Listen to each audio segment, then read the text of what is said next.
ਕੋਟਕਪੂਰਾ ਗੋਲੀकांड ਤੇ ਜਿਹੜੀ SIT ਗਠਿਤ ਸੀ ਕੁੰਵਰ ਵਿਜੇ ਪ੍ਰਤਾਪ ਸਿੰਘ ਦੀ ਉਹਨੂੰ ਮੁੱਢੋਂ ਰੱਦ ਕਰ ਦਿੱਤਾ ਸੀ।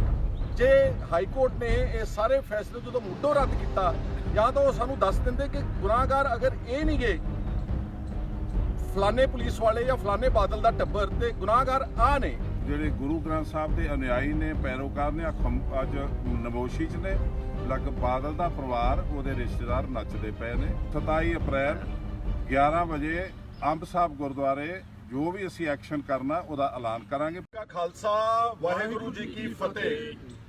ਦੋਸਤੋ ਤੁਸੀਂ ਸਾਰੇ ਅੱਛੀ ਤਰ੍ਹਾਂ ਜਾਣਦੇ ਹੋ ਕਿ ਚੰਦ ਦਿਨ ਪਹਿਲਾਂ ਜਿਹੜਾ ਹਾਈ ਕੋਰਟ ਦਾ ਫੈਸਲਾ ਆਇਆ ਸੀਗਾ ਜਿਸ ਨੇ ਗੁਰੂ ਗ੍ਰੰਥ ਸਾਹਿਬ ਦੀ ਬੇਅਦਬੀਆਂ ਕਰਨ ਵਾਲੀ ਤੇ ਇਨਸਾਫ ਦੇਣ ਵਾਲੀ ਜਿਹੜੀ SIT ਗਠਿਤ ਸੀਗੀ ਔਰ ਕੋਟਕਪੂਰਾ ਗੋਲੀकांड ਤੇ ਜਿਹੜੀ SIT ਗਠਿਤ ਸੀ ਕੁੰਵਰ ਵਿਜੇ ਪ੍ਰਤਾਪ ਸਿੰਘ ਦੀ ਉਹਨੂੰ ਮੁੱਢੋਂ ਰੱਦ ਕਰ ਦਿੱਤਾ ਸੀਗਾ।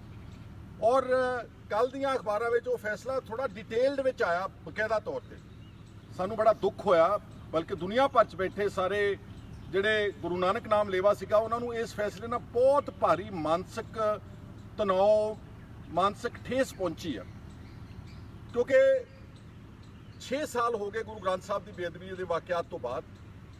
ਉਸ ਤੋਂ ਬਾਅਦ ਕੋਟਕਪੂਰੇ ਗੋਲੀ ਚੱਲੀ 14 ਅਕਤੂਬਰ 2015 ਨੂੰ, ਬਾਅਦ 'ਚ ਬਾਈਬਲ ਕਲਾਂ ਗੋਲੀ ਚੱਲੀ ਔਰ ਉੱਥੇ 2 ਵਿਅਕਤੀ ਮਾਰੇ ਗਏ ਬੇਗੁਨਾਹ ਲੋਕ। ਜੇ ਹਾਈ ਕੋਰਟ ਨੇ ਇਹ ਸਾਰੇ ਫੈਸਲੇ ਜਦੋਂ ਮੁੱਢੋਂ ਰੱਦ ਕੀਤਾ ਜਾਂ ਤਾਂ ਉਹ ਸਾਨੂੰ ਦੱਸ ਦਿੰਦੇ ਕਿ ਗੁਨਾਹਗਾਰ ਅਗਰ ਇਹ ਨਹੀਂ ਗਏ ਫਲਾਣੇ ਪੁਲਿਸ ਵਾਲੇ ਜਾਂ ਫਲਾਣੇ ਬਾਦਲ ਦਾ ਟੱਬਰ ਤੇ ਗੁਨਾਹਗਾਰ ਆ ਨੇ X ਆਦਮੀ ਜਾਂ Y ਆਦਮੀ, ਲੇਕਿਨ ਉਹਨਾਂ ਨੂੰ ਕਿਸੇ ਨੂੰ ਨਾਮਜ਼ਦ ਨਹੀਂ ਕੀਤਾ। ਇਹਦਾ ਮਤਲਬ ਉਹਨਾਂ ਨੇ ਕੰਪਲੀਟਲੀ ਵਾਸ਼ ਆਊਟ ਕਰਤੀ ਸਾਰੀ। ਇਸ ਮਸਲੇ ਨੂੰ ਲੈ ਕੇ ਜਿਨ੍ਹਾਂ ਦੇ ਮਨਾਂ ਨੂੰ ਇਸ ਦਾ ਬਹੁਤ ਭਾਰੀ ਰੋਸ ਹੋਇਆ, ਅੱਜ ਚੰਡੀਗੜ੍ਹ ਵਿਖੇ ਇੱਕ ਹੰਗਾਮੀ ਮੀਟਿੰਗ, ਕਿਉਂਕਿ ਜਦੋਂ ਤੁਸੀਂ ਸ਼ਾਰਟ ਨੋਟਿਸ ਤੇ ਕੋਈ ਮੀਟਿੰਗ ਸੱਦਣੀ ਆ ਤੁਸੀਂ ਸਭ ਨੂੰ ਨਹੀਂ ਸੱਦ ਸਕਦੇ। ਮੈਂ ਸਭ ਤੋਂ ਪਹਿਲਾਂ ਖਿਮਾ ਚਾਹੁੰਦਾ ਵਾਂ, ਇੱਕ ਹੰਗਾਮੀ ਮੀਟਿੰਗ ਜਿਹੜੀ ਸਾਨੂੰ ਸੁੱਝਾ ਤੁਰੰਤ ਥੋੜੇ ਸਮੇਂ ਦੇ ਵਿੱਚ, ਉਹ ਅੱਜ ਮੀਟਿੰਗ ਅਸੀਂ ਭਾਈ ਰਣਜੀਤ ਸਿੰਘ ਜੀ ਜਿਹੜੇ ਸਾਬਕ ਜਥੇਦਾਰ ਅਕਾਲ ਤਖਤ ਸਾਹਿਬ ਨੇ, ਅੱਗੇ ਆ ਜਾਓ, ਉਹਨਾਂ ਦੀ ਰਹਿਨਮਾਈ ਵਿੱਚ ਇੱਕ ਮੀਟਿੰਗ ਕੀਤੀ। ਬਹੁਤ ਸਾਰੇ ਅੱਛੇ ਸੱਜਣਾ ਨੇ ਜਿਹਦੇ 'ਚ MLA ਸਾਹਿਬ ਨੇ ਪਿਰਮਲ ਸਿੰਘ ਹੁਣੀ, ਜਿਹਦੇ 'ਚ ਸੁਖਰਾਜ ਸਿੰਘ ਜੀ ਜਿਹਦੇ ਪਿਤਾ ਜੀ ਕ੍ਰਿਸ਼ਨ ਭਗਵਾਨ ਸਿੰਘ ਜੀ ਸ਼ਹੀਦ ਹੋਏ ਸੀਗੇ ਬਾਈਬਲ ਕਲਾਂ 'ਚ, ਕੰਵਰਪਾਲ ਸਿੰਘ ਜੀ ਜਿਹੜੇ ਦਲ ਖਾਲਸਾ ਨੂੰ ਰਿਪਰੈਜ਼ੈਂਟ ਕਰਦੇ ਨੇ, ਅਰਸੇ ਤੋਂ ਲੜਾਈ ਲੜ ਰਹੇ ਨੇ, ਰਣਜੀਤ ਸਿੰਘ ਜੀ ਤਲਵੰਡੀ ਸਾਹਿਬ ਇੱਕ MLA, ਭਾਈ ਹਰਜਿੰਦਰ ਸਿੰਘ ਜੀ ਮਾਝੀ ਸਾਹਿਬ ਜਿਨ੍ਹਾਂ ਨੇ ਲਾਨਤ ਪੱਤਰ ਪੜਿਆ ਕੋਟਕਪੂਰੇ ਦੇ ਚੌਂਕ ਦੇ ਵਿੱਚ ਤੇ ਜਦੋਜਹਿਦ ਕੀਤੀ ਹੈ ਇਸ ਇਨਸਾਫ ਦੀ ਲੜਾਈ ਵਿੱਚ, ਭਾਈ ਸਾਹਿਬ ਤਾਂ ਤੁਸੀਂ ਦੇਖ ਲਏ ਨੇ, ਭਾਈ ਹਰਦੀਪ ਸਿੰਘ ਜੀ, ਸਰਦਾਰ ਹਰਦੀਪ ਸਿੰਘ ਜੀ ਡਿਬਡਿਬਾ, ਜਿਨ੍ਹਾਂ ਦਾ ਹਾਲ ਹੀ ਵਿੱਚ ਬਹੁਤ ਇੱਕ ਨੌਜਵਾਨ ਪੋਤਰਾ ਨਵਰੀਤ ਸਿੰਘ, ਉਹ ਦਿੱਲੀ ਟਰੈਕਟਰ ਪਰੇਡ ਵਿੱਚ ਕਿਸਾਨ ਦੇ ਅੰਦੋਲਨ ਵਿੱਚ ਉਸ ਨੂੰ ਗੋਲੀ ਮਾਰ ਕੇ ਉਹਦੀ ਹੱਤਿਆ ਕਰ ਦਿੱਤੀ ਗਈ ਸੀਗੀ। ਇਹ ਆਪ ਇਨਸਾਫ ਦੀ ਲੜਾਈ ਲੜ ਰਹੇ ਨੇ। ਇਸੇ ਤਰ੍ਹਾਂ ਹੀ ਸਰਦਾਰ ਪਰਵਿੰਦਰ ਸਿੰਘ ਢੀਂਡਸਾ ਜਿਹੜੇ ਕਿ ਇਸ ਵਕਤ ਇਸ ਸਾਰੀ ਇਸ਼ੂ ਨੂੰ ਲੈ ਕੇ ਇੱਕ ਬਾਦਲ ਦੇ ਉਸ ਪਰਿਵਾਰ ਤੋਂ ਤੋੜ ਵਿਛੋੜਾ ਕਰਕੇ ਆਏ ਨੇ ਕਿ ਬਹੁਤ ਬੇਇਨਸਾਫੀ ਹੋਈ ਨੇ, ਉਹ ਵੀ ਅੱਜ ਨੇ। ਸਿੰਘ ਸਾਹਿਬ ਗਿਆਨੀ ਕੇਵਲ ਸਿੰਘ ਜੀ ਜਿਹੜੇ ਜਥੇਦਾਰ ਰਹੇ ਨੇ ਤਖਤ ਦਮਦਮਾ ਸਾਹਿਬ ਦੇ ਸਾਡੇ ਤਖਤ ਤੇ, ਉਹ ਵੀ ਅੱਜ ਇਸ ਮੀਟਿੰਗ ਵਿੱਚ ਉਹਨਾਂ ਨੇ ਸ਼ਿਰਕਤ ਕੀਤੀ। MLA ਜਗਦੇਵ ਸਿੰਘ ਜੀ ਕਮਾਲੂ ਸਾਹਿਬ ਔਰ ਇੱਕ ਬਰਾੜ ਸਾਹਿਬ ਹੋਣਾ ਤੇ ਸਾਰਾ ਡਾਕਟਰ ਖੁਸ਼ਹਾਲ ਸਿੰਘ ਕੇਂਦਰੀ ਸਿੰਘ ਸਭਾ 28 ਸੈਕਟਰ। ਇਸੇ ਤਰ੍ਹਾਂ ਹੀ ਸਾਡੇ ਨੌਜਵਾਨ ਅਜੇਪਾਲ ਸਿੰਘ ਜੀ ਬਰਾੜ ਸਾਹਿਬ ਔਰ ਫਿਰੋਜ਼ਪੁਰ ਤੋਂ ਸੇਖੋ ਸਾਹਿਬ ਨੇ ਜਿਹੜੇ ਅਰਸੇ ਤੋਂ ਲੜਾਈ ਲੜ ਰਹੇ। ਸੋ ਮੈਂ ਹੁਣ ਜ਼ਿਆਦਾ ਸਮਾਂ ਨਾ ਲੈਂਦਾ ਹੋਇਆ ਕਿਉਂਕਿ ਸਭ ਨੂੰ ਦੁੱਖ ਹੋਇਆ ਵਾ, ਪਰ ਹੁਣ ਇਸ ਦੁੱਖ ਨੂੰ ਕਿਸ ਤਰ੍ਹਾਂ, ਇਹਦਾ ਮੁਜ਼ਾਹਰਾ ਕਿੱਦਾਂ ਕਰਨਾ, ਇਸ ਨੂੰ ਚੈਨਲਾਈਜ਼ ਕਿੱਦਾਂ ਕਰਨਾ, ਇਸ ਵਾਸਤੇ ਅੱਜ ਇੱਕ ਮੀਟਿੰਗ ਕਾਫੀ 3-4 ਘੰਟੇ ਇਹ ਮੀਟਿੰਗ ਸਾਡੀ ਚੱਲੀ ਆ। ਔਰ ਉਸ ਤੋਂ ਬਾਅਦ ਜਿਹੜਾ ਅਗਲਾ ਪ੍ਰੋਗਰਾਮ ਹੈ ਉਹ ਭਾਈ ਰਣਜੀਤ ਸਿੰਘ ਜੀ ਸਾਬਕ ਜਥੇਦਾਰ ਅਕਾਲ ਤਖਤ ਸਾਹਿਬ ਸਿੰਘ ਸਾਹਿਬ, ਅਸੀਂ ਉਹਨਾਂ ਨੂੰ ਆਥੋਰਾਈਜ਼ ਕੀਤਾ ਵਾ ਕਿ ਤੁਸੀਂ ਇਸ ਨੂੰ ਅੱਗੇ ਲੈ ਕੇ ਜਾਓ ਅਗਲੇ ਪੜਾਅ ਵਿੱਚ, ਤਾਂ ਕਿ ਅਸੀਂ ਇਸ ਪੋਲੀਟੀਕਲੀ ਮੋਟੀਵੇਟਡ ਫੈਸਲੇ ਦਾ ਵਿਰੋਧ ਕਰ ਸਕੀਏ। ਇਸ ਵਿੱਚ ਜਿਹੜੀਆਂ ਧਿਰਾਂ ਜਿਹੜੀਆਂ ਗੁਨਾਹਗਾਰ ਨੇ ਤੇ ਲੇਕਿਨ ਅੱਜ 6 ਸਾਲ ਬਾਅਦ ਅਚਾਨਕ ਬੇਗੁਨਾਹ ਹੋ ਕੇ ਛਾਤੀਆਂ ਚੌੜੀਆਂ ਕਰਕੇ ਸੁਖਬੀਰ ਬਾਦਲ ਵਰਗੇ ਤੇ ਅਕਾਲੀ ਜਿਹੜੇ ਨੇ ਬਾਦਲ ਦੇ ਦਲ ਦੇ, ਉਹ ਮੂਹਰੇ ਆਣ ਕੇ ਟਿਚਰਾਂ ਕਰ ਰਹੇ ਨੇ ਲੋਕਾਂ ਨੂੰ, ਇਨਸਾਫ ਦੀ ਲੜਾਈ ਲੜਨ ਵਾਲਿਆਂ ਨੂੰ ਟਿਚਰਾਂ ਕਰ ਰਹੇ ਨੇ। ਇਸ ਲੜਾਈ ਨੂੰ ਅੱਗੇ ਲਿਜਾਣ ਵਾਸਤੇ ਅਸੀਂ ਅੱਜ ਦੀ ਜਿਹੜੀ ਮੀਟਿੰਗ ਹੈ ਮੈਂ ਬੇਨਤੀ ਕਰੂੰਗਾ ਭਾਈ ਰਣਜੀਤ ਸਿੰਘ ਜੀ ਸਿੰਘ ਸਾਹਿਬ ਸਾਬਕ ਜਥੇਦਾਰ ਅਕਾਲ ਤਖਤ ਸਾਹਿਬ ਕਿ ਉਹ ਤੁਹਾਡੇ ਨਾਲ ਆਉਣ ਵਾਲੇ ਦਿਨਾਂ ਦਾ ਪ੍ਰੋਗਰਾਮ ਇਸ ਦੇ ਉੱਤੇ ਤੁਹਾਡੇ ਨਾਲ ਸਾਂਝਾ ਕਰਨ। ਭਾਈ ਸਾਹਿਬ ਜੀ।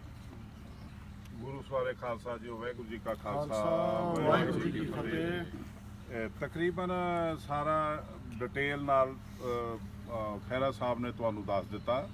ਅਸੀਂ ਜਿਹੜੀ ਮੀਟਿੰਗ ਕੀਤੀ ਹੈ ਜੋ ਚ ਤੈਅ ਕੀਤਾ ਕਿ ਜਿਹੜਾ ਪ੍ਰੋਗਰਾਮ ਦੇਣਾ ਹੈ, ਪ੍ਰੋਗਰਾਮ ਗੁਰੂ ਗ੍ਰੰਥ ਸਾਹਿਬ ਵਰਸਸ ਬਾਦਲ ਜਿਹੜੀ ਲੜਾਈ ਆ, ਅੱਜ ਜਿਹੜੇ ਗੁਰੂ ਗ੍ਰੰਥ ਸਾਹਿਬ ਦੇ ਅਨੁਯਾਈ ਨੇ, ਪੈਰੋਕਾਰ ਨੇ, ਅੱਜ ਨਮੋਸ਼ੀ 'ਚ ਨੇ।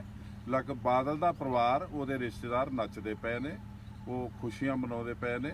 ਅੱਜ ਸਾਨੂੰ ਸਮਝ ਨਹੀਂ ਆਉਂਦੀ ਵੀ ਇਹ ਲੜਾਈ ਜਿਹੜੀ ਆ ਇਹ ਕਿਹਦੇ ਖਿਲਾਫ ਜਿੱਤੀ ਆ ਤੇ ਖੁਸ਼ੀਆਂ ਕਿਹਦੇ ਖਿਲਾਫ ਮਨਾਈਆਂ ਜਾ ਰਹੀਆਂ। ਇਹਨੂੰ ਅਸੀਂ ਸਹਿਣ ਨਹੀਂ ਕਰਾਂਗੇ। ਜਿਹੜਾ ਇੱਕ ਤਰਫਾ ਜੱਜ ਨੇ ਜੋ ਕੁਝ ਵੀ ਜੱਜਮੈਂਟ ਦਿੱਤੀ, ਇੱਕ ਤਰਫਾ ਦਿੱਤੀ ਆ। ਇਹਦੇ ਲਈ ਅਸੀਂ 22 ਤਰੀਕ ਨੂੰ 11 ਵਜੇ ਅੰਬ ਸਾਹਿਬ ਗੁਰਦੁਆਰੇ ਐਕਸ਼ਨ ਜਿਹੜਾ ਜੋ ਵੀ ਕਰਨਾ ਹੈ ਉਹਦਾ ਪ੍ਰੋਗਰਾਮ ਦੇਵਾਂਗੇ। 27 ਅਪ੍ਰੈਲ 11 ਵਜੇ ਅੰਬ ਸਾਹਿਬ ਗੁਰਦੁਆਰੇ ਜੋ ਵੀ ਅਸੀਂ ਐਕਸ਼ਨ ਕਰਨਾ ਉਹਦਾ ਐਲਾਨ ਕਰਾਂਗੇ ਪ੍ਰੈਸ ਕਾਨਫਰੰਸ ਦੇ ਵਿੱਚ। ਔਰ ਆਸ ਕਰਦੇ ਹਾਂ ਕਿ ਸੁੱਤੀ ਹੋਈ ਕੌਮ ਜਾਗ ਜਾਵੇ। ਇਹ ਹੁਣ ਇਹ ਸਿਰਾਂ ਤੋਂ ਪਾਣੀ ਲੰਘ ਚੁੱਕਾ। ਅਸੀਂ ਜਿੰਨੀ ਦੇਰ ਤੱਕ ਸਿਰ ਧੜ ਦੀ ਬਾਜੀ ਨਾ ਲਾਈ ਉਨੀ ਦੇਰ ਤੱਕ ਸਾਡੇ ਮਸਲੇ ਹੱਲ ਨਹੀਂ ਹੋਣੇ। ਅਸੀਂ ਇੱਕ ਇੱਕ ਕਰਕੇ ਮਾਰੇ ਜਾਵਾਂਗੇ ਜਿੰਨੀ ਦੇਰ ਤੱਕ। ਅੱਜ ਕੇਵਲ ਤੇ ਕੇਵਲ ਗ੍ਰੰਥ ਤੇ ਪੰਥ ਦਾ ਸਵਾਲ ਆ। ਗੁਰੂ ਸਾਹਿਬ ਜੀ ਨੂੰ ਕਦੀ ਸੰਬੋਧਨ ਹੋ ਕੇ ਸਾਡੇ ਸਿੱਖ ਕੌਮ ਦੇ ਕਵੀ ਰਾਜ ਨਿਹਾਲ ਸਿੰਘ ਜੀ ਨੇ ਕਿਹਾ ਸੀ, ਸ੍ਰੀ ਗੁਰੂ ਗੋਬਿੰਦ ਸਿੰਘ ਹਾਥ ਜੋਰ ਜੋਰ ਕਹੂੰ, आपके बचन की प्रतीत कौन मानेगो, पंथ की रखो तो ग्रंथ की रहेगी नाथ, रखो जो ना पंथ की ग्रंथ कौन मानेगो। अज ना पंथ सुरक्षित है ना ग्रंथ सुरक्षित आ। असी बहुत अमीरां दी कौम, बड़े विरसे दे मालक अज फकीरां वाले हाल च बैठे आ। सानू जागना चाहिए ते ये फैसला सुन लई, एक्शन प्रोग्राम लैण लई तुसीं 27 तरीक नूं 11 वजे ਕੰਨ ਖੜੇ ਕਰਕੇ ਸੁਣਿਓ ਤੇ ਜੋ ਕੁਝ ਅਸੀਂ ਪ੍ਰੋਗਰਾਮ ਦਈਏ ਉਹ ਤੇ ਅਮਲ ਕਰਿਓ। ਵਾਹਿਗੁਰੂ ਜੀ ਕਾ ਖਾਲਸਾ, ਵਾਹਿਗੁਰੂ ਜੀ ਕੀ ਫਤਿਹ। ਮੈਂ ਹੁਣ ਬੇਨਤੀ ਕਰੂੰਗਾ ਸਰਦਾਰ ਹਰਦੀਪ ਸਿੰਘ ਜੀ 2 ਮਿੰਟ ਜ਼ਰੂਰ ਡਿਬਡਬਾ ਸਾਹਿਬ ਔਰ ਬਚਨ ਤੁਹਾਡੇ ਨਾਲ। ਵਾਹਿਗੁਰੂ ਜੀ ਕਾ ਖਾਲਸਾ, ਵਾਹਿਗੁਰੂ ਜੀ ਕੀ ਫਤਿਹ। ਅਸੀਂ ਪਹਿਲੀ ਵਾਰੀ ਇਹ ਜੰਗ ਨਹੀਂ ਹਾਰੇ ਕਿਉਂਕਿ ਇਨਸਾਫ ਤੇ ਸਾਨੂੰ ਕਦੀ ਮਿਲਿਆ ਹੀ ਨਹੀਂ। ਇਨਸਾਫ ਦੀ ਉਡੀਕ ਵਿੱਚ ਸਾਡੀਆਂ ਪੀੜ੍ਹੀਆਂ ਲੰਘ ਗਈਆਂ। ਅੱਜ ਫੇਰ ਇੱਕ ਇਨਸਾਫ ਦੀ ਲੜਾਈ ਅਸੀਂ ਲੜ ਰਹੇ ਸੀ। ਜਿਹੜਾ ਸਾਨੂੰ ਇਨਸਾਫ ਮਿਲਣਾ ਸੀ ਉਹ ਸਾਰਾ ਹਾਈ ਕੋਰਟ ਨੇ ਜਿਸ ਤਰ੍ਹਾਂ ਦਾ ਦਿੱਤਾ ਹੈ ਫੈਸਲਾ, ਉਸ ਤੋਂ ਬਾਅਦ ਪੂਰੀ ਕੌਮ ਦਾ ਹਿਰਦਾ ਜਿਹੜਾ ਰੁੰਦਿਆ ਗਿਆ ਹੈ। ਔਰ ਇਸ ਦੇ ਖਿਲਾਫ ਜਿਹੜਾ ਹੈ ਪੰਥ ਨੇ ਅਗਲੇ ਕੀ ਐਕਸ਼ਨ ਕਰਨੇ ਨੇ ਉਹਦੀ ਜਾਣਕਾਰੀ ਜਿਹੜੀ ਉਸ 27 ਤਰੀਕ ਨੂੰ 11 ਵਜੇ ਅੰਬ ਸਾਹਿਬ ਗੁਰਦੁਆਰਾ ਸਾਹਿਬ ਸਾਰਿਆਂ ਨੂੰ ਬੇਨਤੀ ਹੈ ਕਿ ਵੱਧ ਤੋਂ ਵੱਧ ਠੀਕ ਹੈ ਜੀ। ਸੋ ਮੈਂ ਸਮਝਦਾ ਹਾਂ ਕਿ ਤੁਸੀਂ ਸਭ ਨੇ ਦੇਖ ਲਿਆ ਕਿ ਕਿਸ ਤਰ੍ਹਾਂ ਇੱਕ ਬਹੁਤ ਸ਼ਾਰਟ ਨੋਟਿਸ ਤੇ ਮੀਟਿੰਗ ਕੀਤੀ ਗਈ ਹੈ ਚੰਡੀਗੜ੍ਹ ਵਿਖੇ। ਔਰ ਇਹਦੇ ਚੋਂ ਕਾਫੀ ਅਰਸੇ ਤੋਂ ਬਾਅਦ ਸਾਰੀ ਤਹਿਕੀਕ ਗੱਲਬਾਤ ਵਿਚਾਰ ਵਟਾਂਦਰੇ ਤੋਂ ਬਾਅਦ ਹੋਇਆ ਕਿ ਇਸ ਫੈਸਲੇ ਦਾ ਜਮਹੂਰੀ ਢੰਗ ਦੇ ਨਾਲ, ਡੈਮੋਕ੍ਰੈਟਿਕ ਤਰੀਕੇ ਨਾਲ ਅਸੀਂ ਵਿਰੋਧ ਕਰਾਂਗੇ। ਔਰ ਜਿਹੜੀਆਂ ਧਿਰਾਂ ਜਿਨ੍ਹਾਂ ਨੇ ਸਾਜ਼ਿਸ਼ ਕਰਕੇ ਗੁਨਾਹਗਾਰਾਂ ਨੂੰ ਬਚਾਇਆ ਹੈ ਤੇ ਇਹ ਸਾਰੀ ਸਿੱਟ ਨੂੰ ਟੋਰਪੀਡੋ ਕੀਤਾ ਵਾ ਔਰ ਉਲਟਾ ਇਲਜ਼ਾਮ ਉਸ ਇਨਵੈਸਟੀਗੇਸ਼ਨ ਤੇ ਲਾਏ ਨੇ, ਜਿਹੜੀ ਇਨਵੈਸਟੀਗੇਸ਼ਨ ਤੋਂ ਬਾਅਦ 9 ਚਲਾਨ ਪੇਸ਼ ਹੋ ਚੁੱਕੇ ਸੀ ਫਰੀਦਕੋਟ ਦੀ ਅਦਾਲਤ ਵਿੱਚ।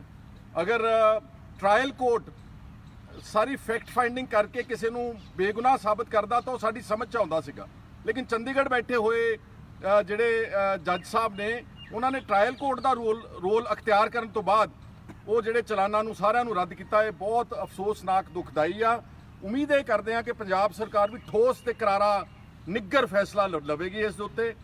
ਸੁਪਰੀਮ ਕੋਰਟ ਵਿੱਚ ਤਾਂ ਇਸ ਦਾ ਅਪੀਲ ਤਾਂ ਦਾਇਰ ਕਰਨੀ ਬਣਦੀ ਆ, ਲੇਕਿਨ ਇਹਦੇ ਤੇ ਤੁਰੰਤ ਸਮਾਂ ਬੰਦ ਕਰਕੇ, ਟਾਈਮ ਬਾਉਂਡ ਕਰਕੇ ਇੱਕ SIT ਜਿਹੜੀ ਆ 30 ਦਿਨਾਂ ਦੇ ਵਿੱਚ ਜਾਂ ਇਸ ਤੋਂ ਵੀ ਸ਼ਾਰਟ ਟਾਈਮ 'ਚ, ਕਿਉਂਕਿ ਸਾਰਾ ਮਸੌਦਾ, ਸਾਰੇ ਫੈਕਟਸ ਜਿਹੜੇ ਨੇ ਉਹ ਸਾਰੇ ਇਨਵੈਸਟੀਗੇਸ਼ਨ ਦੇ ਕੋਲ ਤੇ ਕਚਹਿਰੀਆਂ ਦੇ ਹੱਥਾਂ ਦੇ ਵਿੱਚ ਨੇ, ਤਾਂ ਇਹ SIT ਜਿਹੜੀ ਆ ਉਹ 30 ਦਿਨਾਂ ਦੇ ਵਿੱਚ ਇਸ ਤਰ੍ਹਾਂ ਦੀ ਇੱਕ ਸੋਲਿਡ ਰਿਪੋਰਟ ਪੇਸ਼ ਕਰਕੇ ਚਲਾਨ ਨੂੰ ਦੁਬਾਰਾ ਬਹਾਲ ਕਰੇ ਤਾਂ ਕਿ ਗੁਨਾਹਗਾਰਾਂ ਨੂੰ ਸਜ਼ਾ ਜਲਦ ਤੋਂ ਜਲਦ ਦਵਾਈ ਜਾ ਸਕੇ।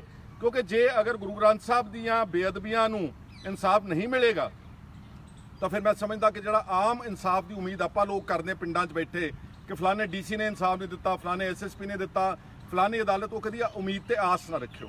ਇਸ ਲਈ ਉਸ ਦੀ ਇਨਸਾਫ ਦੀ ਲੜਾਈ ਲੜਨ ਵਾਸਤੇ ਜਿੱਦਾਂ ਸਿੰਘ ਸਾਹਿਬ ਉਹਨਾਂ ਨੇ ਕਿਹਾ ਵਾ ਕਿ ਪਰਸੋਂ 27 ਤਰੀਕ ਨੂੰ ਗੁਰਦੁਆਰਾ ਅੰਬ ਸਾਹਿਬ ਮੋਹਾਲੀ ਵਿਖੇ ਬਕਾਇਦਾ ਤੌਰ ਤੇ ਮੀਡੀਆ ਨੂੰ ਐਡਰੈਸ ਕਰਕੇ ਇੱਕ ਐਕਸ਼ਨ ਪਲਾਨ ਜਿਹੜਾ ਇਹ ਐਲਾਨ ਕਰਨਗੇ। ਤੁਸੀਂ ਸਭ ਨੂੰ ਸਾਡੀ ਨਿਮਰਤਾ ਨਾਲ ਹੱਥ ਜੋੜ ਕੇ ਬੇਨਤੀ ਕਿ ਦੁਨੀਆ ਭਰ 'ਚ ਬੈਠੇ ਲੋਕਾਂ ਨੇ ਉਸ ਐਕਸ਼ਨ ਪਲਾਨ ਦੇ ਉੱਤੇ ਤੁਸੀਂ ਪਾਲਣਾ ਕਰਦੇ ਹੋਏ, ਪਹਿਰਾ ਦਿੰਦੇ ਹੋਏ ਉਸ ਨੂੰ ਕਾਮਯਾਬ ਵੀ ਬਣਾਉਣਾ ਤੇ ਆਪਣਾ ਸਾਡਾ ਰੋਸ ਆ ਉਹ ਅਸੀਂ ਦੁਨੀਆ ਭਰ ਵਿੱਚ ਜਿਹੜੀਆਂ ਅਥਾਰਟੀਜ਼ ਨੇ ਇੱਥੇ ਉਹਨਾਂ ਦੇ ਖਿਲਾਫ ਦਰਜ ਵੀ ਕਰਾਉਣਾ। ਤੇ ਜਿਹੜੇ ਦੋਸ਼ੀ ਲੋਕ ਹਿੱਕਾਂ ਠੋਕ ਕੇ ਬਾਹਰ ਉਹ ਆਪਣੇ ਆਪ ਨੂੰ ਕਹਿੰਦੇ ਨੇ ਕਿ ਇਹਦਾ ਸਹਾਰਾ ਲੈ ਕੇ ਕਹਿੰਦੇ ਅਸੀਂ ਬੇਗੁਨਾਹ ਹਾਂ, ਉਹ ਉਹਨਾਂ ਨੂੰ ਲੋਕਾਂ ਦੀ ਅਦਾਲਤ ਵਿੱਚ ਉਹਨਾਂ ਨੂੰ ਅਸੀਂ ਨਸ਼ਰ ਵੀ ਕਰਨਾ, ਉਹਨਾਂ ਨੂੰ ਨੰਗੇ ਵੀ ਕਰਨਾ ਤੇ ਉਹਨਾਂ ਨੂੰ ਇਹ ਲੜਾਈ ਉਦੋਂ ਤੱਕ ਨਾਲੇ ਜਾਰੀ ਰੱਖਾਂਗੇ ਜਦ ਤੱਕ ਅਲਟੀਮੇਟ ਜਿਹੜਾ ਸੱਚ ਦੀ ਜਿਹੜੀ ਜਿੱਤ ਨਾ ਹੋਵੇ। ਸੋ ਮੈਂ ਸਾਰਿਆਂ ਦਾ, ਜਿੰਨੇ ਵੀ ਹਾਜ਼ਰੀਨ ਆਈ ਆ, ਸਾਰਿਆਂ ਦਾ ਜਿਹੜੇ ਆਏ ਬਹੁਤ ਥੋੜੇ ਨੋਟਿਸ ਤੇ, ਤੁਹਾਡਾ ਸਾਰਿਆਂ ਦਾ ਧੰਨਵਾਦ ਕਰਦਾ ਹੋਇਆ ਪਰਸੋਂ 27 ਤਰੀਕ ਨੂੰ ਆਪਾਂ ਸਾਰੇ ਮੰਗਲਵਾਰ ਵਾਲੇ ਦਿਨ ਅੰਬ ਸਾਹਿਬ ਗੁਰਦੁਆਰਾ ਮੋਹਾਲੀ ਵਿਖੇ ਮਿਲਾਂਗੇ। ਫਤਿਹ ਬੁਲਾ ਦਿਓ। ਵਾਹਿਗੁਰੂ ਜੀ ਕਾ ਖਾਲਸਾ, ਵਾਹਿਗੁਰੂ ਜੀ ਕੀ ਫਤਿਹ। ਧੰਨਵਾਦ।